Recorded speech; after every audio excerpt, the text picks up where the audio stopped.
Queridos irmãos e irmãs, saúde e paz. Irmãos da paróquia São Sebastião e São Vicente e demais outros que possam estar celebrando conosco neste momento.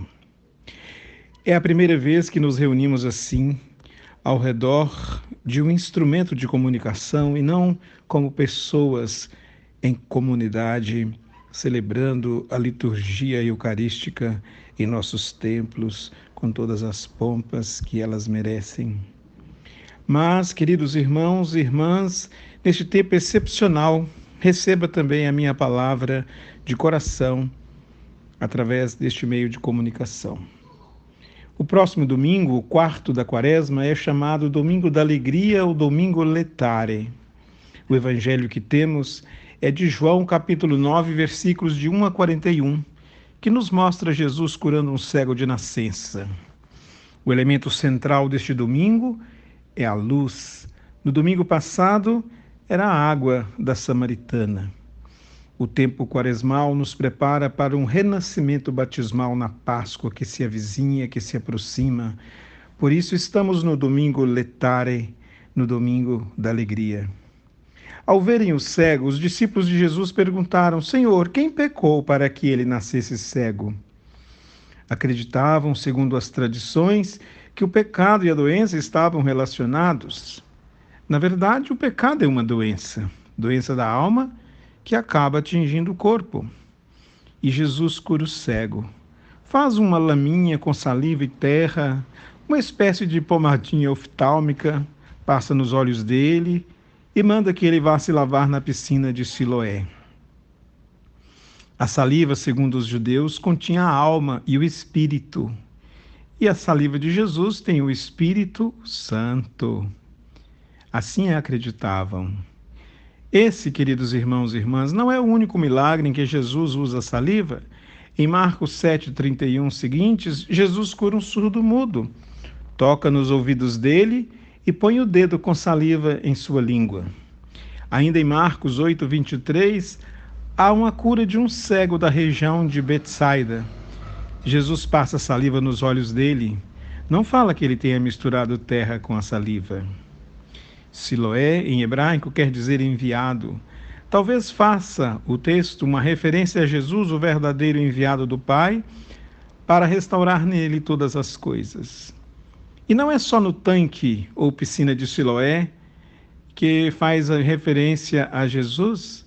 O tanque de Betesda, capítulo 5 de João, faz referência a um cenário de um deficiente que foi curado. E Jesus, em todos os seus milagres, mostra-se como um grande reflexo de Deus Criador. Ele restaura as pessoas. Em Gênesis, capítulo 2,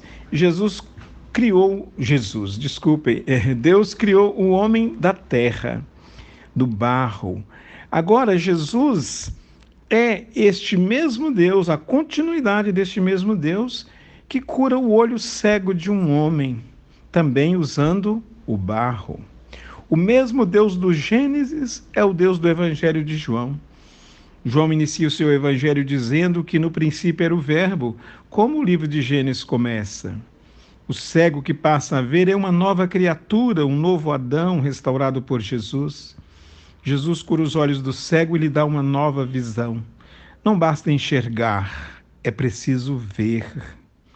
Nós temos que pedir, como aquele cego do Evangelho de Marcos: Senhor, que eu veja.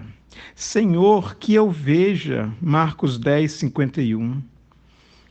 Eu tenho que pedir para ver, porque os sentidos nos enganam. Isso já diziam os filósofos gregos.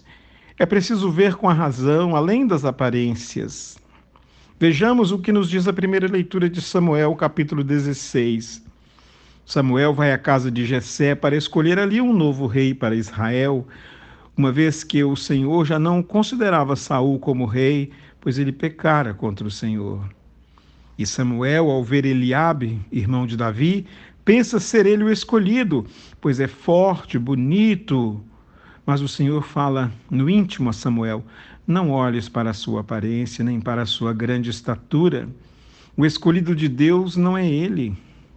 O escolhido era Davi, que estava no campo pastoreando as ovelhas da família.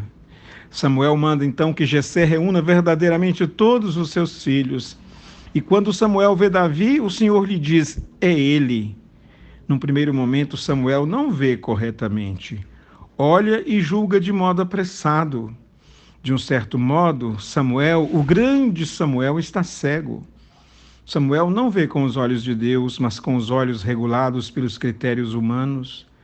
As aparências enganam, dizia Platão. As aparências nos enganam, nos diz Jesus.